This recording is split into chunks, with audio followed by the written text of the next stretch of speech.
How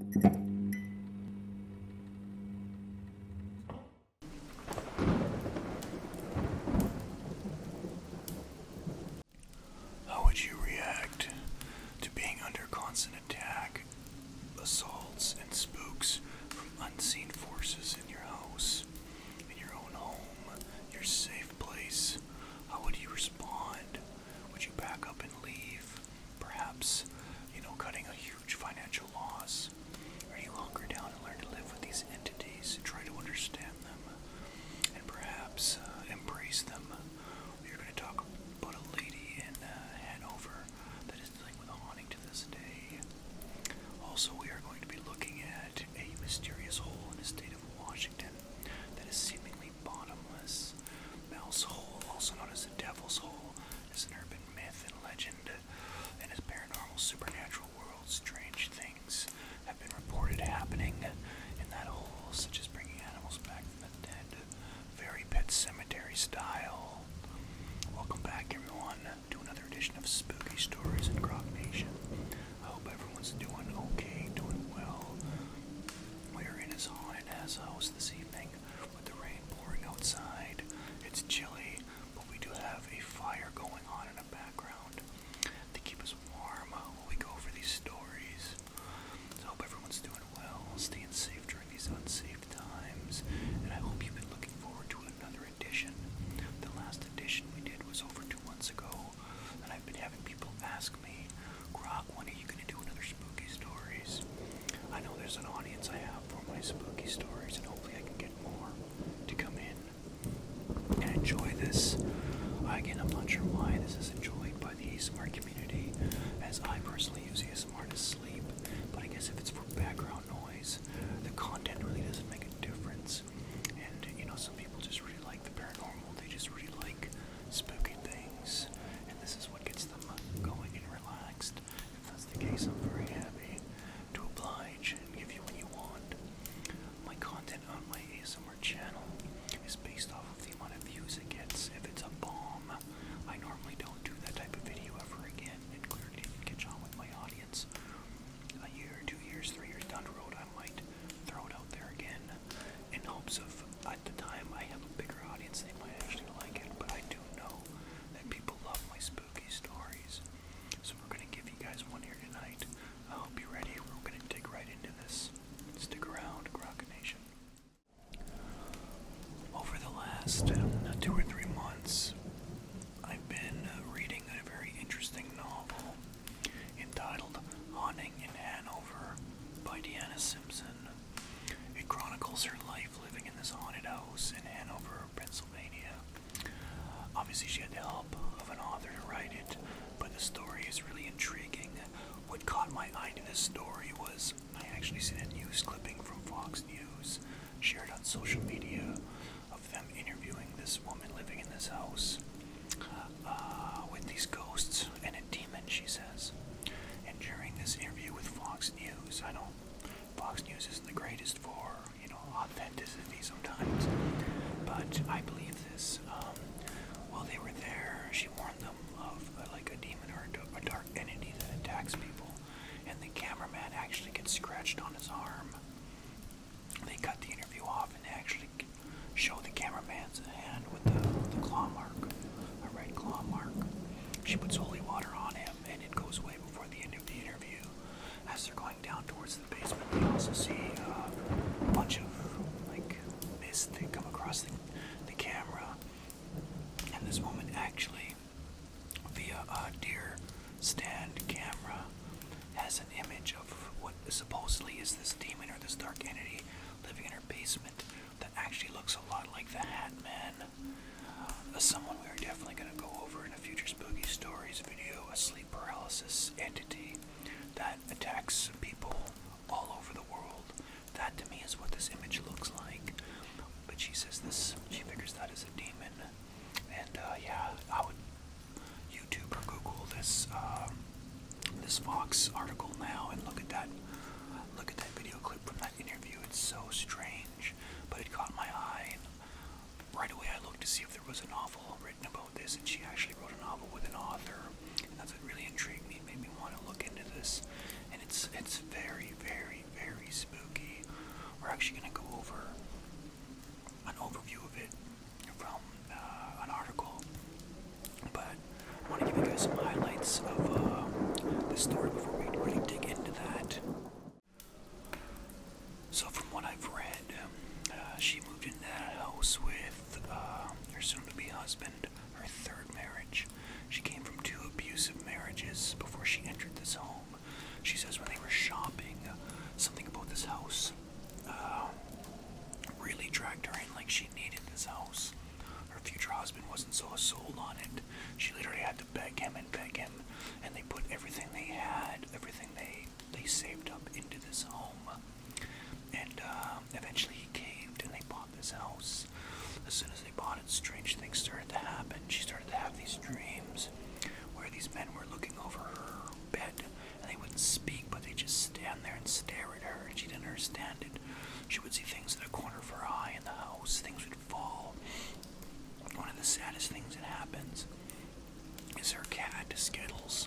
She's had for years. I think he was 11 years old or something.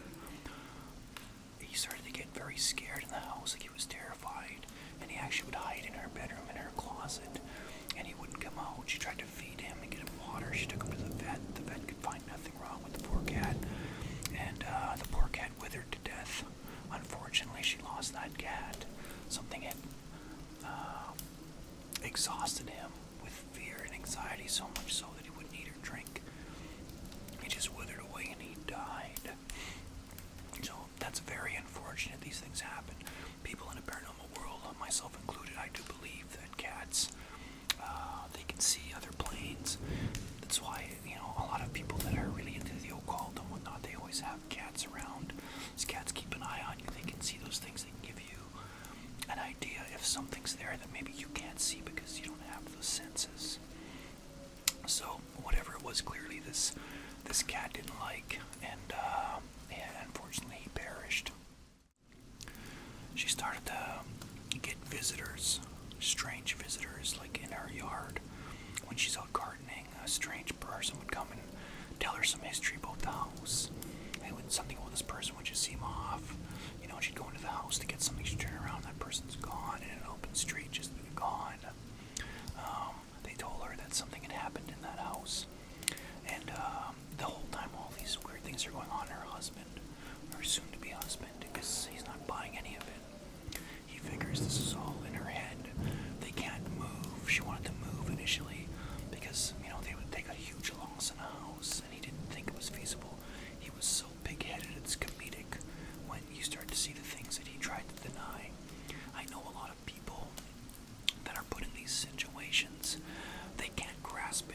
They're logical. I can understand that. They're like, this can't be happening because of this. It has to be because of this. It has to be because of this. I can see that. But there's stubbornness and logical, and then there's this fucking guy. He literally had to have the thing come up and almost smack him in the face before he actually believed there was something wrong with this house. They would hear gunshots in their bedroom that would wake them up, and they find out afterwards that a kid had been committed suicide in a basement of this home. That's where a lot of the bad energy came from, was the basement. Paranormal investigators, psychics, mediums would go to the house and they would say there's a portal to the other side for ghosts or demons to walk in from there, and they needed to close it. But the reason why all that bad energy was down there is because this young man killed himself. But did he kill himself? They're not sure. There's a theory that his father had shot him, and that's why he's as angry as he is, or it's replaying over and over again. But they would definitely hear this gunshot throughout the house. It would wake them up in their own room. One of her daughters I should point out that they're in their 40s, mid-40s, late 40s. Her and her would-be husband, Tom, I believe his name is. They both have adult children. She has 3 daughters. I think he had 2 sons or something. A real Brady bunch. One of the daughters came to stay with her there while she was going to school for nursing. And she experienced some really strange, weird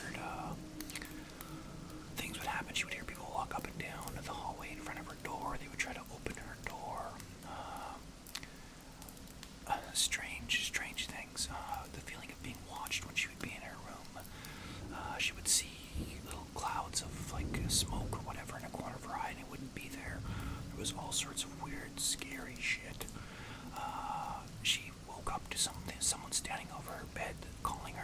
whispering her name. She woke up. She'd seen it when she was asleep, and she opened her eyes, it was gone. A lot of times, she was like 23 years old.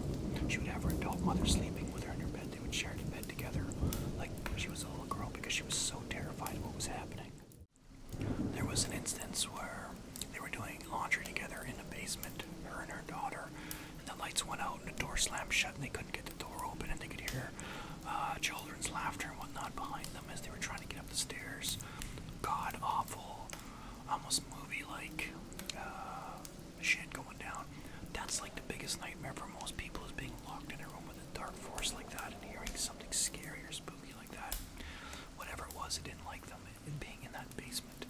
Her daughter would eventually move, and the reason her daughter moved is her mother and that Tom actually went out of town for a weekend to visit Tom's family, and this girl stayed in that fucking house alone. I'm like, what are you doing? You couldn't pay me enough to stay in that fucking house alone, let alone live there with my mother and her boyfriend. This Tom guy, he had like a study. He has this study that he keeps locked with a key because he has a gun cabinet in there, an unlocked gun cabinet, and he doesn't want someone to break in and maybe get a gun and rob the house, I guess. I don't know. He's peculiar about his study, and he would lock it. So when they went out of town, he specifically told her, his stepdaughter, do not go in that room, that's off limits, don't have people over, don't have a party, blah blah blah. Well, when this girl was home alone that night, she called her mother at Tom's place like 2 in the morning, saying she heard someone in the house. There's somebody inside the house. The mother said, call the police. She's like, what if I call the police and there's nothing in the house, like usually happens around here, with everything that's going on. So what she does is she ends up investigating herself, and just when she gets close to the hall to get back to her room, she hears a loud crash coming from Tom's study.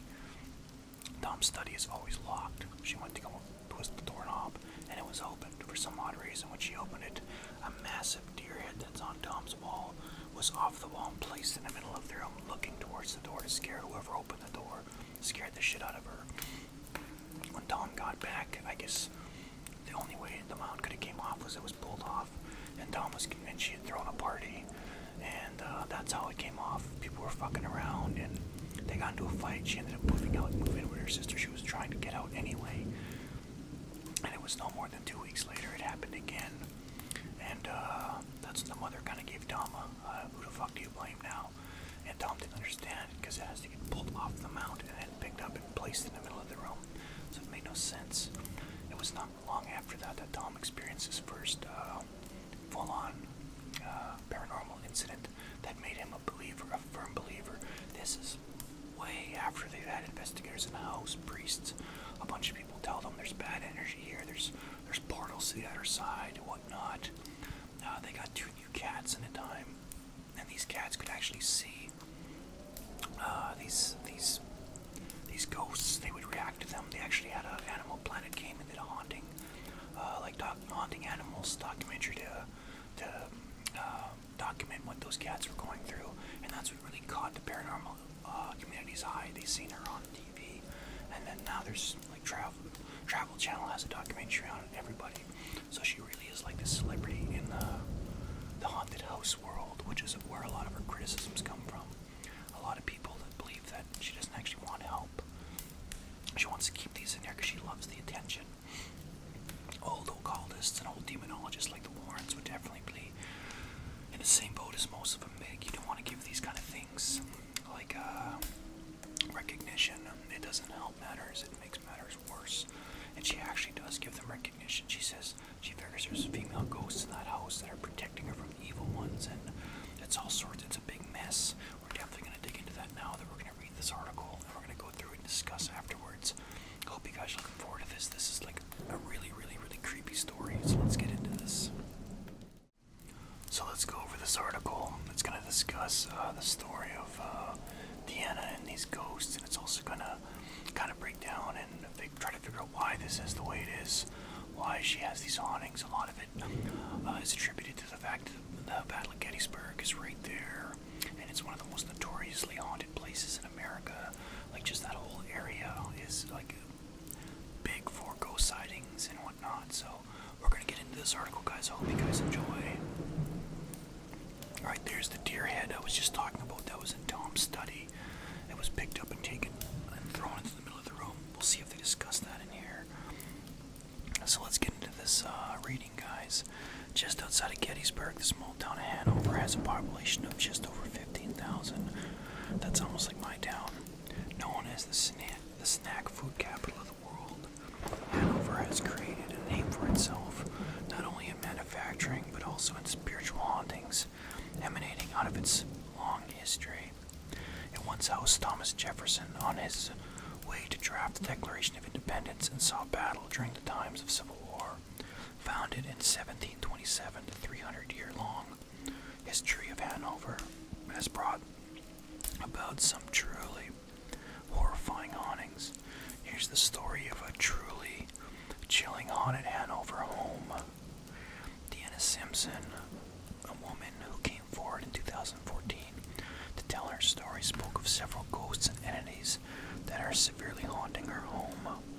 Simpson says she and her husband have lived in that home for 7 years, and that they have put everything they owned into buying it. She says they did not know of the hauntings until after they had already moved in. Simpson has collected photographs of the ghosts caught on film, as well as pictures of guests who have been scratched or otherwise attacked when they enter the Simpson home. She has also gathered audio recordings of disembodied voices and children laughing in the haunted Hanover home, which were not heard at the time when they were collected. When asked how many entities haunt her home, Deanna stated in an interview with Fox 43, 5+.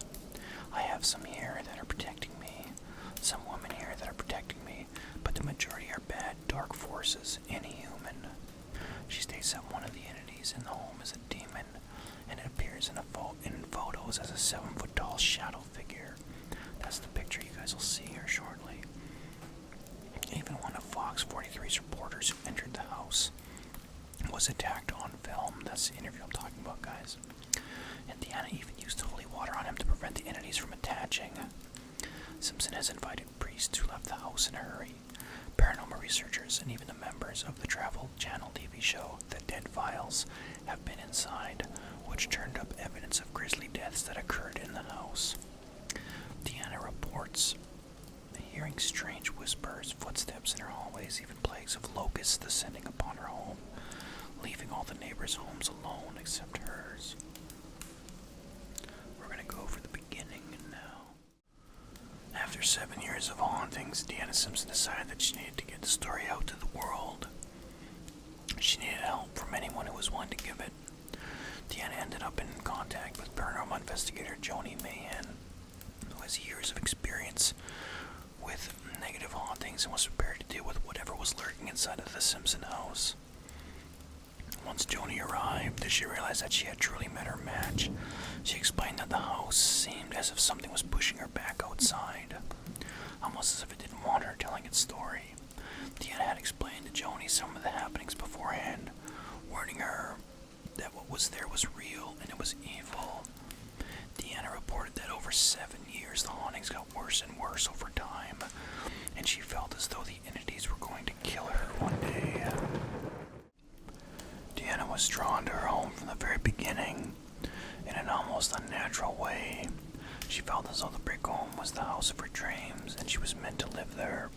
She refused to even look at other homes, regardless of her husband Tom's opinion of it.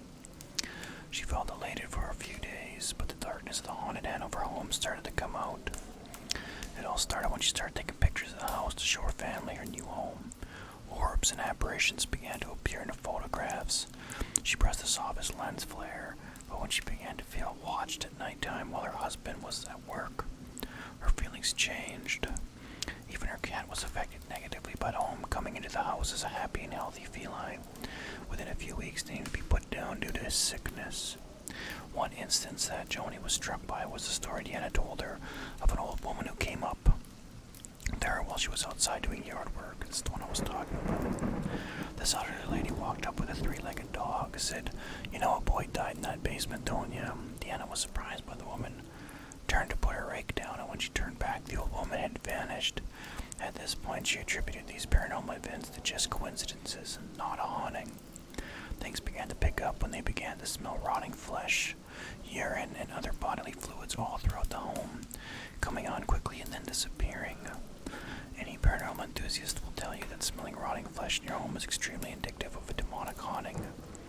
Deanna then started seeing black mists floating throughout the home in corners and closets, and she even started Googling symptoms of schizophrenia, thinking that she was going insane.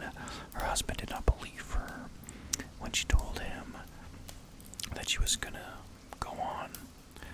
When she told him what was going on, since they had sunk all their savings into the home, he refused to believe that the home was inherently bad.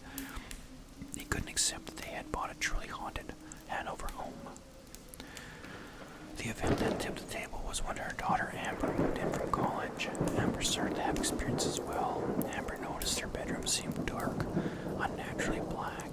She heard footsteps outside her bedroom door, strange noises, one of which was slamming of kitchen cabinets.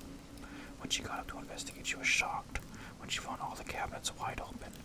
Once Deanna had confirmation that it wasn't just her that was the issue, she accepted that her home truly was haunted. One day, Amber and Deanna, this is the basement story, went to do laundry in the basement and all the lights went out. They were left in a pitch black. Finally finding their way out, it turned out that the power had not gone out at all, but the light switch had actually been switched off. Shortly after this encounter, Amber moved out due to the hauntings, and Deanna contacted a minister who served the church across the street. She asked for a simple house blessing, not telling the minister of the hauntings that occurred. Finally, on the morning of the blessing, Deanna saw the minister come out of the church, not alone, but with 6 deacons following behind her. This is actually a pretty funny story. Almost like an army to combat the spirits in the home. Deanna wondered how the minister found out about how dangerous her home was. Once the minister found out Tom and Deanna weren't married at the time, she stormed out of the house, refusing to help sinners. Yeah, that minister fucked up on them, calling them living in sin, and they brought this on themselves. As she left, Deanna smelled burning wood, and when she looked down, she saw a footprint burned into the floor where the minister stood. It was a female minister. Did the entities in the home push this woman of God from the home, refusing to be extracted once this happened? Deanna felt hopeless. Who would help them now? After speaking with a friend at work, Deanna received a number of a paranormal investigation team to come in and try to contact the entities at home. Unfortunately, this did not do much for relieving the hauntings. After the visit, the house became even more hostile. I'm going to mention that 2 weeks after that minister left their home, when leaving her, that minister got into a terrible accident and was paralyzed from the waist down, and she couldn't work at that church anymore, and they wondered if her going to that house caused that to happen. Not long after the visit of investigators, Deanna was leaving the bathroom one night when she smelled a strong scent of blood. She looked down and saw the entire bathroom floor coated with blood. Fearing she was hemorrhaging, she called for her husband. By the time he came to her aid, the blood had disappeared. That night, she and Tom started to hear footprints on a roof as well as gunshots echoing in the home. One day, she was pushed down so hard she fell to the floor. It took several years before Tom had his own encounter, finally agreeing with Deanna that the house truly was haunted. He had been sitting in the living room with Deanna when their new cat sat up abruptly and hissed, staring at the basement door. As they both looked up, they saw a black mist curling from under the basement door up to the ceiling and into the kitchen. Tom followed it, and it turned into a slow-motion tornado with arms coming out of it. It then growled at the frightened couple and disappeared into the ceiling, which left a dark stain that they were unable to remove. Today, the Hanover haunting continues. According to the home's history, there have been multiple deaths on a property. Deanna believes that the spirit of a murderer attached to her when she took a walk through a local cemetery and now resides at her home. While many professional paranormal teams have entered this truly haunted Hanover home, the entities that plague Deanna and her husband remain. And they remain to this day. She still lives with these things. Like I said, a lot of people that have tried to help her have kind of came out and said like they figure she loves this attention because she constantly has paranormal investigators, documentary crews going over to this home and investigating it. I haven't looked up to date 2021 on Deanna Simpson in this house. I'm curious to find out, what's still happening or what's happened since the end of this novel or all these stories to now. I do know from the Facebook group that they are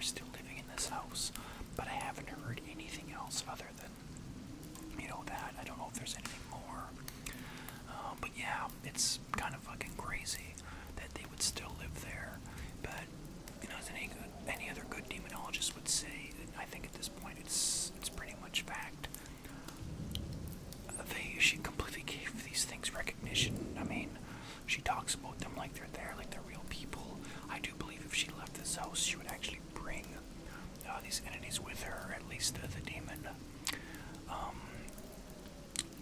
I should mention that her daughter Amber mentioned how she felt the house was darker in houses that are infested with demonic or like bad hauntings. A house, no matter how many windows are open on a bright sunny day, no matter how many lights are turned on, they always seem darker because the shadows, the shadows cast such a darkness in those homes that everything seems darker than it really is. It doesn't seem right. This is consistent with many haunted homes and many demonic attacks. These kind of things are not unusual. But yeah, guys, that is a story of Deanna Simpson and her haunting in Hanover. Again, if you want to know more about this situation, I would recommend reading the book. I actually got it on Kindle, and I've been listening to it while we've been doing drives back and forth to the city. It's about a 16-hour audiobook, but it's very good, especially if you're into that kind of paranormal stuff, which you guys know I am. It's one of the better books I've read in the last little while. So now we're gonna go over this strange hole. You're going, Grock, what the fuck is scary about a hole? This is a strange hole in the state of Washington, known as Mel's Hole. You might have heard about it if you're in the paranormal world. If not, be ready to be kind of mystified and, let your skepticism come out and try to figure out what the hell's going on.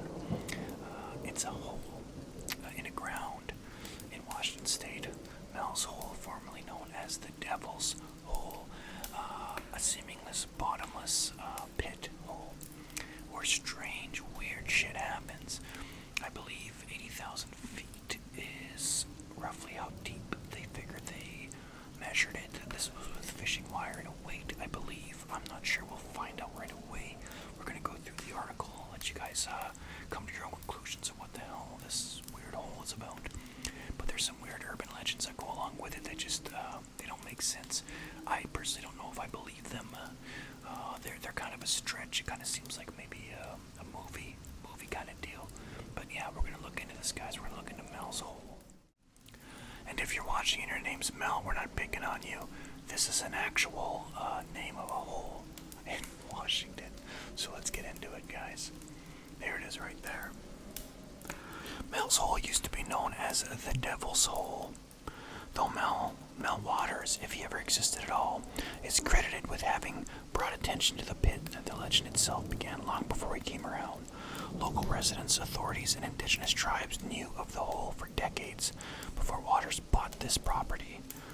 As the story goes, the pit was about 9 feet in diameter, with walls constructed out of hand-placed brick, stretching 15 feet down before transitioning into dirt and darkness, known popularly as the Devil's Hole with locals. They all agree that there was something rather unsettling about the hole's existence, but no one cared nor wanted to think too hard about what that something might be. Manistee Ridge residents instead used the hole as a garbage dump and decided not to question the eerie fact that the pit never filled up. So this is in the Pacific Northwest, where a lot of strange things happen. You got Bigfoot sightings there.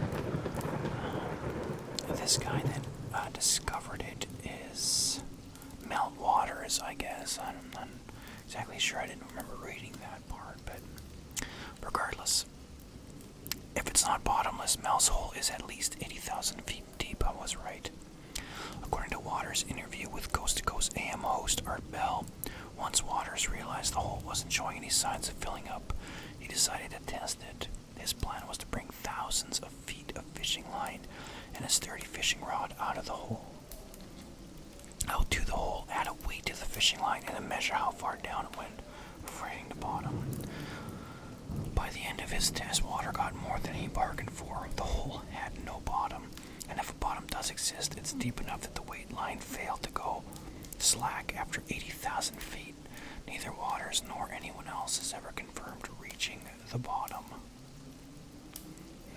That's a deep, deep, deep hole. Animals generally avoid this hole. Some people who've approached the pit notice something peculiar about the area's wildlife, or local aptly, the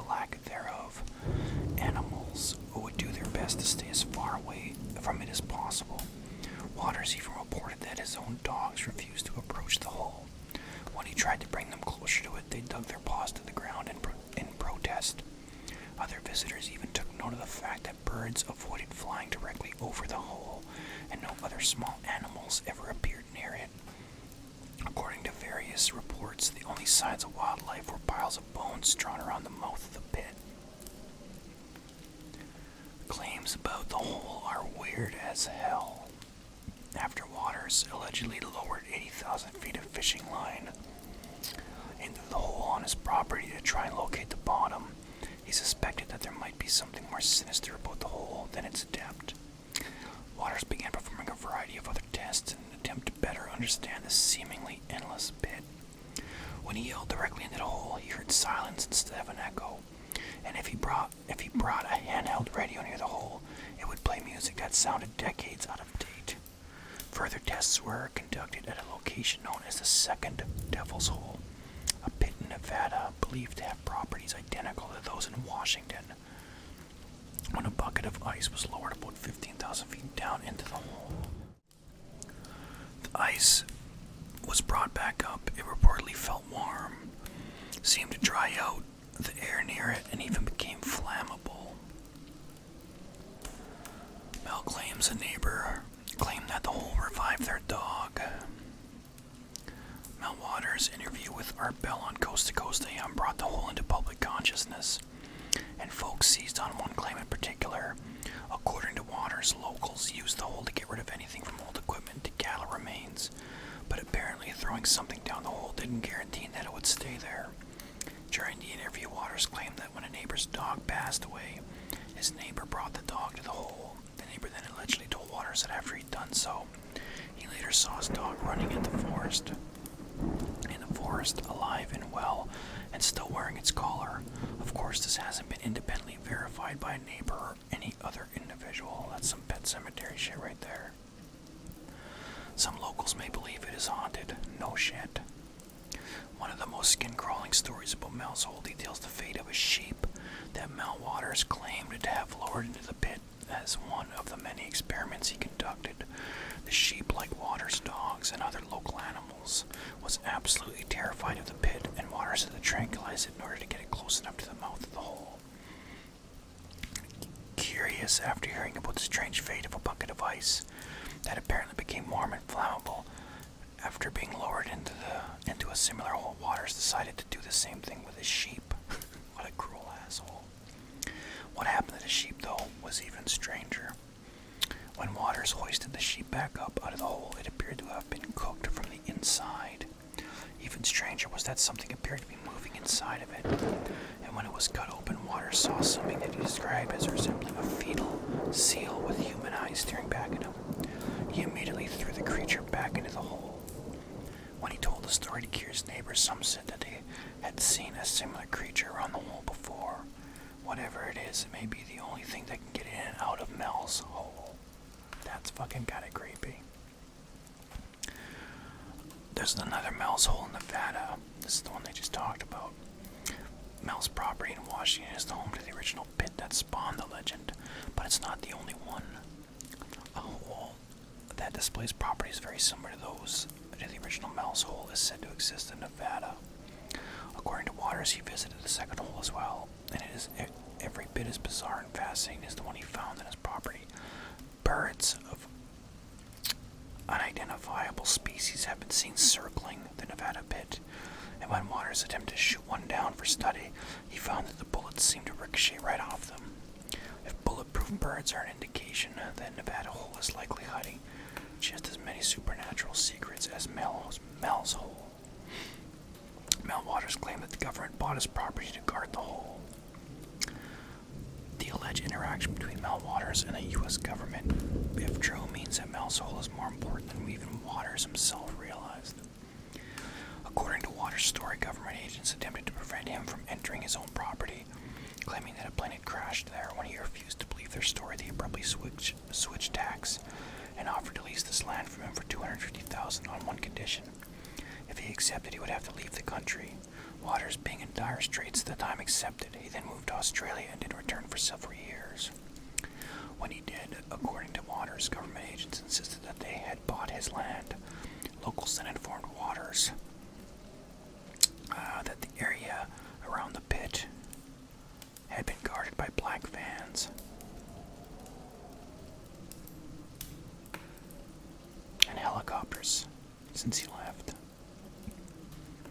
Meltwater's might not even be real. After Meltwater's first interview on Coast to Coast AM, no one had any reason to question his identity. Then his story started to strike a chord. Coast to Coast listeners were enthralled by stories of the pit, so Waters decided to give a second interview. But the more Waters stepped into the limelight, the more interesting he and his story seemed to become. He had been featured on Coast to Coast AM several times before. Followers of the story began to search local records for his name in hopes of determining the exact location of the hole, and they found nothing.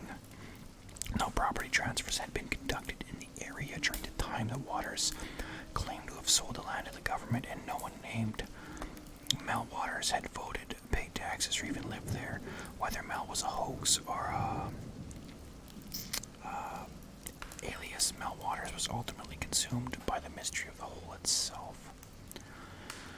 Mel's hole is geologically impossible, or perhaps it has its own geology. Among Coast to Coast listeners who took an interest in the story of Mel's hole was a geologist named Jack Powell. After hearing Waters describe the characteristics of the pit on the show, Powell thought he recognized the hole as being an abandoned mine shaft that he was familiar with from his childhood. But when Waters revealed that he had lowered at least 80,000 feet of fishing line into the hole in order to test its depth, Powell realized the story was much stranger than he had thought. A hole that deep would not be physically possible. Based on Powell's geological expertise, this can only mean that Waters designed a spectacular host, or that among the many mysteries presented by Mel's hole is a localized geological anomaly. So yeah, that's a very strange story. I figured I would share with you guys if you'd never heard of it. I actually heard about this years ago. I think my friend Jack had actually told me about this. And I just recently stumbled upon it again. And I figured I would throw it in one of my spooky stories video, as it is kind of spooky. I'm not sure how you feel about it. Where the hell did this Meltwaters come from? I've tried to look into it a little bit more, and everything I look at, it seems to make it seem like it's more and more bullshit. But I don't know. What do you guys think? I think it seems a little too far-fetched for my liking. But guys, with that, we are going to end this edition of Spooky Stories. I really hope you guys enjoyed this edition, enjoyed the fireplace and the rain inside this haunted-ass house. I'm going to be glad to be getting out of here. But, yeah, I'll be talking to you guys shortly, and we will have another Spooky Stories before Halloween, my favorite time of year. Actually, it's Christmas, but for this category of videos, it's Halloween. Alright, everyone, have a good night. Peace out. Thanks for watching.